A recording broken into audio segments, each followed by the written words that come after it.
Gina, sakay na.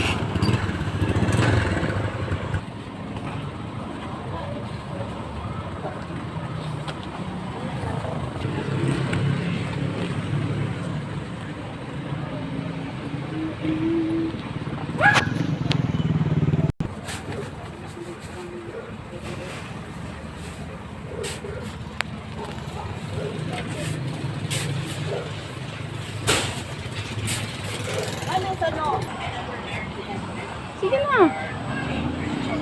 Sige, daddy. I will now go to my Sige.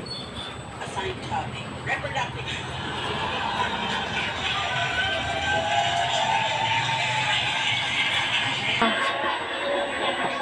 Ayan ang kuan. Kana usa. I'm going to educate that man. Kana po yung usa. Ayun na, no. The binding documents are known as the International Covenant on Civil and Political Rights and the International Covenant on the Right to Reproductive Health. Reproductive rights constitute the totality of a person's constitutionally protected rights relating to the control of his or her procreative activities. Specifically, reproductive rights refer to the factor of civil liberties relating to pregnancy, abortion, and sterilization, especially the personal bodily rights of a woman in her decision whether to become pregnant or to bear a child. The phrase reproductive rights includes the idea of being able to make reproductive decisions free from discrimination, coercion, or violence. Human rights scholars increasingly consider many reproductive rights to be protected by international human rights law. So when we speak of human rights, we are actually speaking of reproductive rights as part of the sum total. When we speak of Philippine internal laws and politics, we are speaking of the so-called horizontal strand of the human rights movement.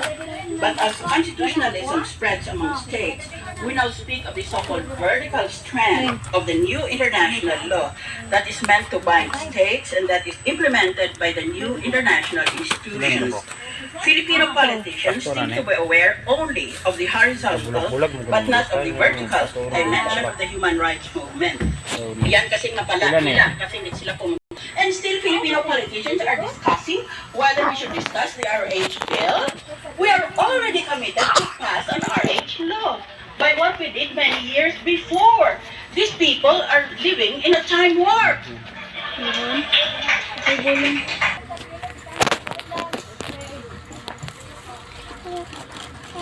Ito akong kaon.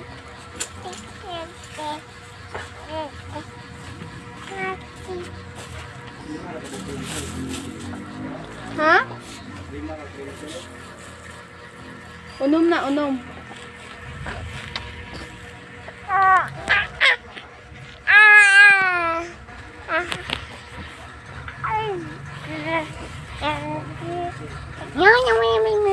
Wala?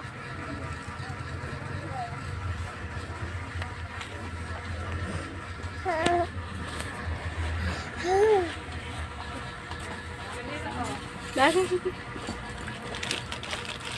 Kaya nakabo.